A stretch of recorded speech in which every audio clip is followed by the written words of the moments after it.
Hello everyone, in this video we are going to see second part of MEM Tech admission registration process। हम लोगों ने first part में देखा था कि न्यू रजिस्टर करने के लिए जो स्टूडेंट्स आते हैं उनका रजिस्ट्रेशन कैसे करना है, उनको क्या क्या डिटेल्स देनी है, हम लोगों ने क्या क्या डॉक्यूमेंट्स लगते हैं वो भी सब फर्स्ट पार्ट में देख लिया। Now we are going to see second part of this process which is most important part and आपको केयरफुली फील करना है क्योंकि इफ अगर आप इसको गलत फील करते हो तो आपको बहुत सारे डिफिकल्टीज को फेस करना पड़ सकता है। सो ध्यान से फॉर्म फिल करना है। तो आपको ब्राउजर में MSTCET 2024 डालना है। डालने के बाद फर्स्ट लिंक जो आएगा उस पर क्लिक करना है। उस पर आप जब क्लिक करोगे तो आपको एडमिशन प्रोसेस एनुअल ईयर 24-25 पे क्लिक करना है। नेक्स्ट इज यहाँ पे आपको पता ही है यमी एमटेक पे क्लिक करना है। जब आप यमी एमटेक पे क्लिक करोगे तब आपको ये इंटरफेस ओपन होगा। यहाँ पे आपका एप्लीकेशन आईडी एंड पासवर्ड डालना है जो हम लोगों ने फर्स्ट वीडियो में जनरेट किया था। इफ अगर आप भूल गए हो तो I can't access my account click करके आपको एप्लीकेशन नंबर एंड पासवर्ड मिल जाएगा। और मैंने फर्स्ट वीडियो में बोला भी था कि आपको आपका एप्लीकेशन नंबर लिख के लेना है या फिर स्क्रीनशॉट लेके रखना है, तो आपने लिया रहेगा। उस हिसाब से आपको सिर्फ यहाँ पे आपका एप्लीकेशन नंबर डालना है, पासवर्ड डालना है और जो कैप्चा दिया है वो फिल करना है। देन साइन इन करने के बाद आप होम स्क्रीन पे चले जाओगे। यहाँ पे थोड़े इंस्ट्रक्शंस भी दिए हैं वो आपको रीड करने चाहिए क्योंकि अगर आप ऑलरेडी रजिस्टर्ड हो तो आपके पास आपका एप्लीकेशन आईडी है, पासवर्ड है। देन नेक्स्ट इज अगर आप भूल गए हो तो आई कांट एक्सेस पे क्लिक करके आप रिकवर कर सकते हो। आपका पासवर्ड आईडी किसी के पास ओपन नहीं करना है। नेक्स्ट इज आपका आईपी एड्रेस वो सिक्योरिटी पर्पज के लिए लेके रखेंगे, उसका कोई सीन नहीं है, वो लेके रखना ही बहुत इंपॉर्टेंट है। नेक्स्ट इज जो student SC ST VJ DT NTA 2D OBC SBC SCBC and EWS certificate से अप्लाई कर रहे हैं उनको उनके सर्टिफिकेट फिजिकल स्क्रूटनी और ई स्क्रूटनी के लिए डालने हैं। और उसके बाद जब कॉलेज स्टार्ट होगा अगर इंस्टीट्यूट ने आपको डॉक्यूमेंट्स मांगे तो आपको देने पड़ेंगे। इफ अगर आप प्रोवाइड नहीं कर पाते हो तो आपका एडमिशन ओपन कैटेगरी में शिफ्ट होगा और ऐसा भी हो सकता है कि आपका एडमिशन कैंसिल हो सकता है उसकी वजह से। सो अगर आपके पास प्रॉपर डॉक्यूमेंट्स है तो ये एप्लीकेशन फॉर्म में वो मेंशन करिए, नहीं तो ओपन कैटेगरी से ही फॉर्म फिल करिए। तो एप्लीकेशन आईडी एंड पासवर्ड डालने के बाद हम लोग कंटिन्यू करते हैं। जब आप साइन इन पे क्लिक करोगे देन आपके सामने ये इंटरफेस ओपन होगा। ऊपर का इंफॉर्मेशन जो है वो मैंने स्क्रॉल करके ऊपर रखा है क्योंकि वो सेंसिटिव इंफॉर्मेशन है, किसी स्टूडेंट का है। सो हम लोग ऐसे उसको डिस्क्लोज नहीं कर सकते। नेक्स्ट इज अगर आपने पहले फॉर्म करते टाइम अगर आपने फिजिकल स्क्रूटनी क्लिक किया है या फिर ई स्क्रूटनी क्लिक किया है और आपको उसमें चेंज करना है तो यहाँ पे आपको ऑप्शन दिया गया है change verification mode for those students who want to change their verification mode. For example अगर आपने ई स्क्रूटनी सिलेक्ट किया है और आपको फिजिकल में कन्वर्ट करना है और जिन्होंने फिजिकल क्लिक किया है उनको ई स्क्रूटनी में करना है तो वो यहाँ पे क्लिक करे, बाकी किसी को यहाँ पे क्लिक करने की जरूरत नहीं है। उसके बाद यहाँ पे बहुत सारे ऑप्शंस दिए गए कि आपको मोबाइल नंबर चेंज करना है, आपको कुछ ग्रेवियंस अपलोड करना है या फिर पासवर्ड चेंज करना है, टिकट जनरेट करना है। टिकट जनरेट मतलब आपको कुछ ग्रेवियंस अगर आपको डालना है तो आपका टिकट नंबर जनरेट होता है और उसके हिसाब से आपको स्टेटस ट्रैक करने मिलता है। अगर आपके फॉर्म में कोई मिस्टेक हो गई है या फिर आपको कुछ चेंजेस करने हैं या फिर उनके साइट में कुछ इश्यूज है तो आप जनरेट टिकट करके उनको बता सकते हो। तो फर्स्ट जो रजिस्टर्ड डिटेल्स है वो हम लोगों ने यहाँ पे फिल की थी। उस पे अगर आपको चेंजेस करने हैं या फिर आपको वो डिटेल्स देखनी है तो आप यहाँ पे क्लिक कर सकते हो, इस कंप्लीट सिंबल पे आप क्लिक कर सकते हो। इफ नॉट देन आप डायरेक्ट मूव ऑन कर सकते हो नेक्स्ट क्वालिफिकेशन डिटेल्स पे। क्वालिफिकेशन डिटेल्स पे क्लिक करने के बाद आपके पास ये एप्लीकेशन मेन्यू के इधर आपको दिखेगा कि रजिस्ट्रेशन डिटेल्स फील्ड है। क्वालिफिकेशन डिटेल्स हम लोग फिल करने वाले हैं। Next is work experience, upload photograph, upload required documents, pay application fee and print application. तो आपको इस फॉर्म में इतने सारे डिटेल्स देनी है। आपका graduation degree BE BTech, mostly 95% student BE BTech से ही MTech में एडमिशन लेते हैं। थोड़े स्टूडेंट बी फार्मेसी के भी हो सकते हैं तो आप डाल सकते हो। और आपका जो कॉलेज है वो AICTE अप्रूव्ड होना चाहिए। अभी आप इसमें कुछ चेंज नहीं कर सकते हो, आपका कॉलेज अभी हो गए हैं तो इस पे कोई आप चेंज नहीं कर सकते हो। अगर आपका कॉलेज AICTE अप्रूव्ड नहीं है देन आपके रिलेटेड जो ऑपरेशंस है वो गवर्नमेंट के हिसाब से होगी या फिर सीईटी सेल के हिसाब से होगी, उसको हम कुछ नहीं कर सकते अभी। तो आपको यहाँ पे ग्रेजुएशन डिग्री मोस्टली बीबीटेक होगा। ग्रेजुएशन ब्रांच जो होगा वो डाल सकते हो, बहुत सारे ब्रांच यहाँ पे रहेंगे, जैसे कि बहुत सारे ब्रांचेस है, आपका इसी में से कोई एक ब्रांच होगा। अगर नहीं है तो आप डाल सकते हो kindly contact helpline number if your graduation branch course is not mentioned about given list. बहुत सारे कॉलेजेस में नए नए कोर्स रेगुलरली ऐड होते जाते हैं और वो सीईटी सेल के वेबसाइट पे रिफ्लेक्ट नहीं होते या फिर सीईटी सेल के वेबसाइट पे अपलोड नहीं होते। तो आपको अगर आपका ब्रांच यहाँ पे नहीं दिख रहा है तो आप कॉल कर सकते हो। नेक्स्ट इज आपका जो place of graduation university mostly India रहेगा, क्योंकि आप एमटेक इंडिया में कर रहे हो तो आपका बीटेक तो अब्रॉड नहीं हुआ रहेगा। नेक्स्ट इज आपका इंस्टीट्यूट कैसे था, मतलब एटोनॉमस था या फिर यूनिवर्सिटी था, उस हिसाब से डाल सकते हो। जैसे कि कॉलेजेस एटोनॉमस हो सकते हैं और यूनिवर्सिटी एफिलिएटेड हो सकते हैं। Next is graduation passing year. 2024 passing students है उनके लिए 2024 डालना है और अपीयरिंग डालना है। जिनके पास अभी तक रिजल्ट जनरेट नहीं हुआ है, पीडीएफ फॉर्मेट में जो रिजल्ट आया है वो फाइनल रिजल्ट नहीं है, तो इसलिए आपको अपीयरिंग ही डालना है। और आपके लिए एक एडिशनल डॉक्यूमेंट ऐड करना पड़ता है, वो आता है यहाँ पे, मैं दिखाता हूँ, एडमिशन प्रोसेस एमटेक, और यहाँ पे आपको दिखेगा डाउनलोड्स प्रोफॉर्मा यस फॉर्मेट। उसमें मेंशन किया गया है कि मेरा रिजल्ट अभी तक डिक्लेयर नहीं हुआ है और जैसे ही डिक्लेयर होगा मैं मेरा रिजल्ट कॉलेज को प्रोवाइड करूंगा। अगर मैं नहीं कर पाता आपका मेरा डिग्री सर्टिफिकेट या फिर पासिंग सर्टिफिकेट, देन मेरा एडमिशन कैंसिल हो सकता है। तो ये डॉक्यूमेंट आपको डाउनलोड करके रखनी है। ये डॉक्यूमेंट आप जब डाउनलोड करोगे तो आपको इसका प्रिंट लेना है, इसको को फिल करना है और देन आपको इसे अपलोड करना है।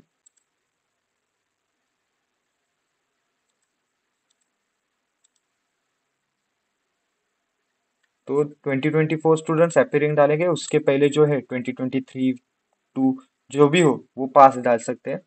देन आपको एसएससी मार्क्स आपके मार्कशीट के हिसाब से डालने हैं, देख के डालने हैं। मुझे याद है करके डाल दिए ऐसे मत करो, आप देख के डालो, क्योंकि अगर आपके मार्क्स में कुछ ऊपर नीचे हो जाता है तो आपका एडमिशन कैंसिल हो सकता है। नेक्स्ट आता है GATE for BTech candidates and GPAT for B pharmacy students. तो आपको आपका डिसिप्लिन सिलेक्ट करना है, जिस डिसिप्लिन में आपने गेट दी थी। मोस्टली आपके रिलेटेड, मतलब आपका जो ब्रांच है उसके रिलेटेड ही स्टूडेंट्स ने दी रहेगी। अगर आपने मल्टीपल गेट्स दिए तो आपको किस गेट के हिसाब से आपको एडमिशन चाहिए उस हिसाब से गेट को डाल सकते हो। और जो एलिजिबिलिटी है कॉलेजेस में कोर्सेस अवेलेबल है उसके रिलेटेड वीडियो हम लोगों ने पहले अपलोड किया है, तो आप देख सकते हो। Next is appearing year. मैंने उसके रिलेटेड भी वीडियो बनाया है कि किसका स्कोर वैलिड है किसका स्कोर नॉट वैलिड है, वो भी वीडियो आपके प्लेलिस्ट में रहेगा। इन शॉर्ट अगर आपको इन्फॉर्मेशन चाहिए तो 2024 में आपका स्कोर पॉजिटिव है या फिर क्वालिफाइड है, मीन्स जो कट ऑफ आया था उसके अबव है, या फिर 0 प्लस है, मीन्स 1 2 3 4 कितना भी हो वो चलेगा 2024 स्टूडेंट्स के लिए। 23 एंड 22 पास आउट स्टूडेंट्स या फिर गेट स्टूडेंट, आपको आपका स्कोर क्वालिफाइड ही होना चाहिए उस ईयर, पर्टिकुलर ईयर में। मतलब आपको अगर 2022 में 27 मार्क्स थी और वो क्वालिफाइड मार्क्स थी, उस साल का कट ऑफ अगर 25 लगा था और आपको उस टाइम 27 मार्क्स मिले, तो देन आपका स्कोर कार्ड वैलिड है। अगर आपको उस टाइम पे 7 मार्क्स मिले थे और कट ऑफ 22 पे क्लोज हुआ था, देन आपका स्कोर वैलिड नहीं है, आप नॉन स्पॉन्सर्ड कैटेगरी से बिलोंग नहीं करते हो। फिर आपको उसके रिलेटेड वीडियो मैंने बनाया है, वो पहले देख के आओ फिर आप एप्लीकेशन फॉर्म फिल करो।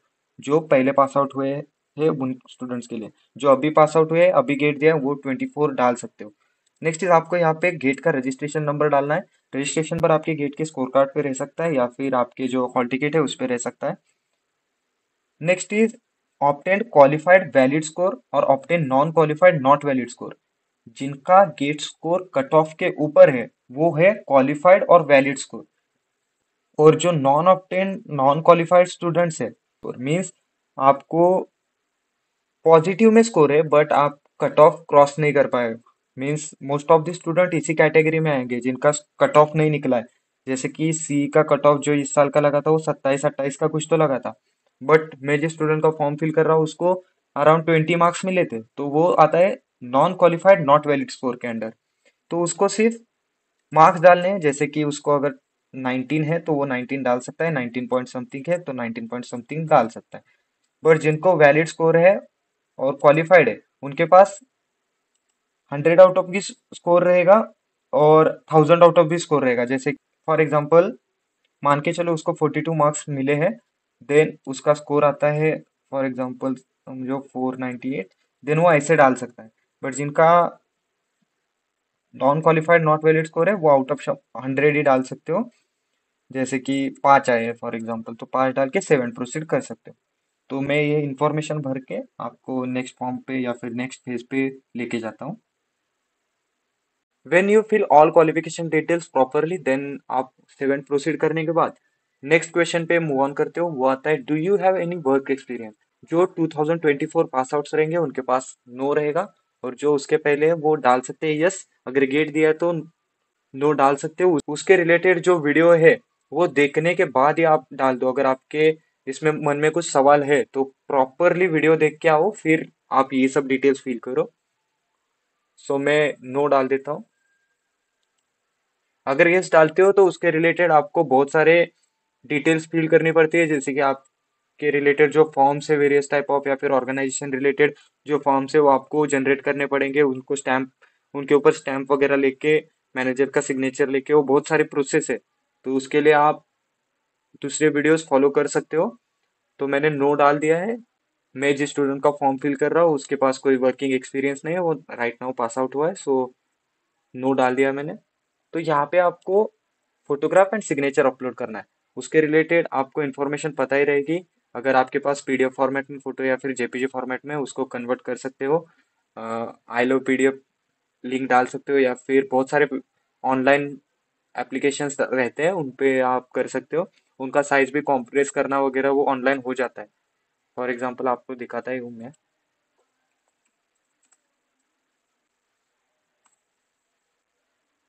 तो आपको यहाँ पे कन्वर्ट जेपीजी टू पीडीएफ या फिर साइज कॉम्प्रेस वगैरह रहता है, डायरेक्ट ऑनलाइन डाल सकते हो साइज कॉम्प्रेस, पीडीएफ जेपीजी जो भी हो उस पे डाल के कर सकते हो कॉम्प्रेस पीडीएफ ऑनलाइन से, PDF quality less file size, वो सब हो जाता है, वो आपको पता ही है।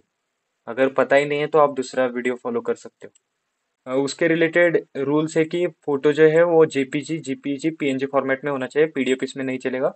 नेक्स्ट आता है size of photograph image must be greater than 4 KB and less than 100 KB। वो आप साइज कॉम्प्रेसर यूज करके, अगर 100 के ऊपर है तो कॉम्प्रेस करके कर सकते हो, या फिर 4 KB के अंडर है तो उसको इम्प्रूव करके कर सकते हो। Next is dimension of photograph image should be 3.5 cm। वो जब आप यहाँ पे क्लिक करते हो फोटोग्राफ, तो यहाँ पे ऑप्शन आता है क्रॉप वगैरह, वो यहाँ पे हो जाएगा। Next is ensure that photograph image is good quality. अच्छा क्वालिटी होना चाहिए, वो फटना नहीं चाहिए।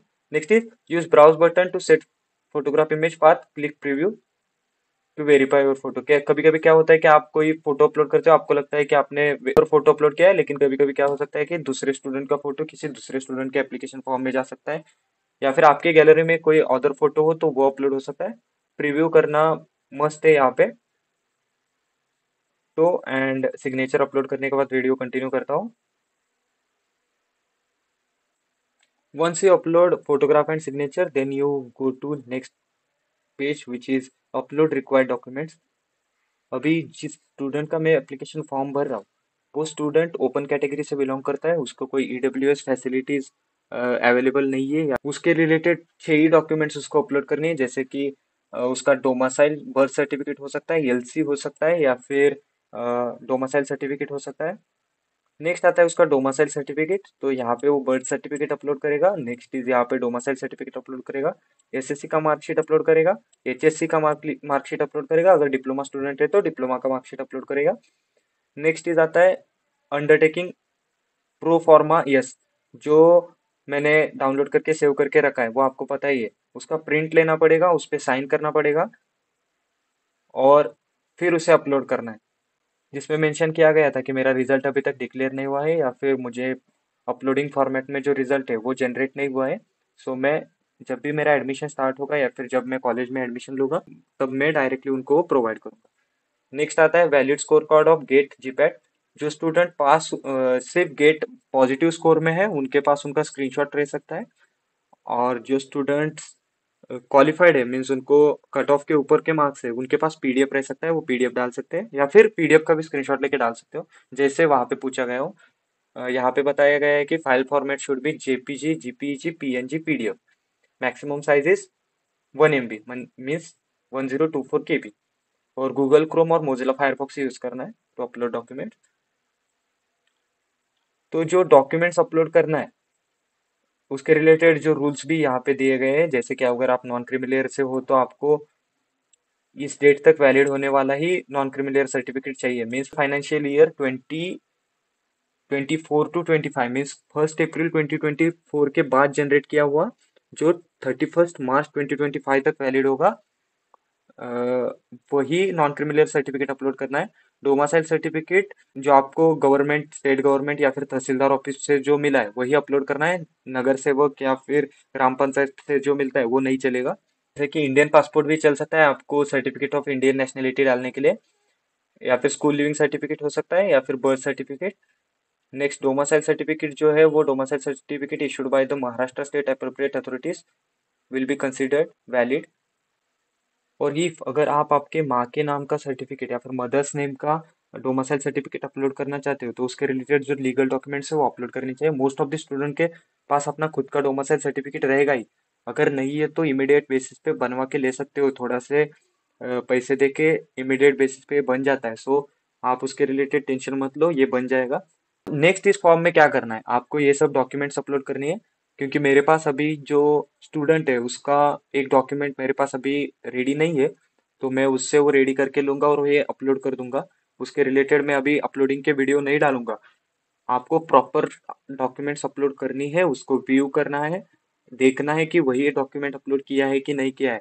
क्योंकि क्या होता है कि डोमिसाइल सर्टिफिकेट की जगह आप नेशनलिटी सर्टिफिकेट अपलोड कर देते हो, या फिर गेट की जगह पे ट्वेल्थ के मार्क्स की जगह 10th के मार्क्स अपलोड कर देते हो, तो ये मिस्टेक्स हो सकती है।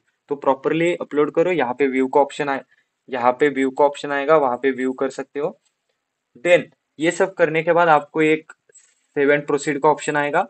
फिर आपको एप्लीकेशन फॉर्म फी पे करनी है, जैसे कि 800 हो सकता है, 1000 हो सकता है। मोस्ट ऑफ द स्टूडेंट को 1000 ही है, कुछ स्टूडेंट्स के लिए 800 भी रखा है। तो वो पे करने के बाद उसके लिए बहुत सारे फॉर्मेट्स दिए गए हैं, पेमेंट गेटवेज दिए गए हैं, जैसे कि जीपे यूज कर सकते हो या फिर नेट बैंकिंग यूज कर सकते हो, क्रेडिट कार्ड, डेबिट कार्ड, बहुत सारे ऑप्शन है, वो यूज कर सकते हो। क्योंकि मैंने एक पहले फॉर्म फिल किया इसलिए मुझे पता है कि क्या क्या आगे होने वाला है। उसके बाद आपको पूरा एप्लीकेशन फॉर्म दिखेगा, उसमें सारी डिटेल्स रहेंगी, आपको रीवेरीफाई करना है एंड एवरी डिटेल जो आपने फिल की है उसको रीवेरीफाई करना है। आपको आपके डॉक्यूमेंट के साथ उसे कंपेयर करके देखना है कि स्पेलिंग मिस्टेक सही है, मार्क्स सही है, सब डिटेल्स चेक करना है। देन उसके बाद एक ऑप्शन आएगा सेव एंड कंफर्म, और वहां पे शायद आपको ओटीपी पूछा जाता है कि आपको कंफर्म करना है। तो कंफर्म करने के बाद आपके रिलेटेड सभी जो एडिटिंग के ऑप्शंस होते हैं वो ब्लॉक किए जाते हैं, और आपके यहाँ पे एक ऑप्शन आना स्टार्ट हो जाएगा डॉक्यूमेंट्स ई स्क्रूटनी के लिए या फिर ई वेरिफिकेशन के लिए पहुंचे। देन आपको 2-3 दिन बाद मैसेज भी आ सकता है, या फिर आप रेगुलरली लॉग इन करके देख सकते हो कि आप ये डॉक्यूमेंट वेरीफाई हुए नहीं हुए, या फिर कुछ चेंजेस बताए गए हैं। तो उसके रिलेटेड आपको message within 2 to 3 days आ सकता है, या फिर वो 17 के बाद भी आ सकता है, जैसे कि फर्स्ट मेरिट लिस्ट लगने से पहले भी आ सकता है। तो आपको रेगुलरली आके चेक करना है कि आपके डॉक्यूमेंट्स वेरीफाइड किए हैं नहीं किए हैं, या फिर क्यों नहीं किए हैं। उसके रिलेटेड आप ग्रेवियंस भी डाल के पूछ सकते हो, या फिर हेल्पलाइन नंबर आपके पास यहाँ पे ऊपर दिए गए हैं, तो उनपे भी आप कॉल करके पूछ सकते हो। सो फॉर्म फिल ऐसे करना है। आपको कुछ डाउट है तो आप कमेंट सेक्शन में डाल सकते हो। That's it in this video. Thank you.